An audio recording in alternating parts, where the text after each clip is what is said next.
Subscribe to our channel, press the bell icon and never miss an update from Latestly. Karva Chauth is here, that auspicious festival where married women across India pray for their husband's eternal health and well-being. Fasting throughout the day is no mean feat, and that's why we've made a list of some supremely delicious recipes that you can devour after an entire day of fast. Add whole wheat flour, ajwain, salt and ghee in a bowl and mix the ingredients. Add water bit by bit to get a non-sticky dough. Make small balls and roll them out evenly.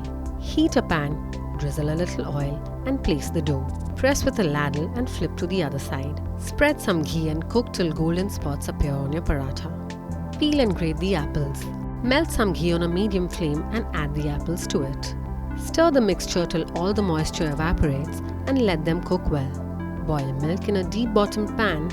Add condensed milk and stir well. Add almonds and cardamom powder and cook for another 2 minutes. You can cool the kheer in the refrigerator and garnish with some apple slices. Soak the dal overnight and put the dal, chopped onions, chopped tomatoes, split green chilies and 4 cups of water in a large pot. Bring it to a boil and then reduce to simmer. Turn off the heat and blend the dal just a little so it's creamy. For the tadka, heat a few tablespoons of oil in a pan, add cumin, chopped garlic and red chilies. Pour the tadka into the dal and garnish with cilantro and garam masala.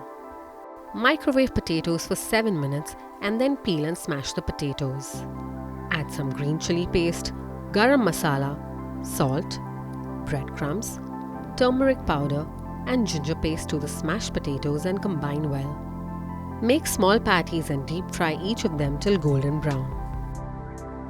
It is natural to want to gorge after a full day of fasting, but remember to eat small portions after breaking your fast, as eating too quickly and making yourself overly full might lead you to feeling queasy.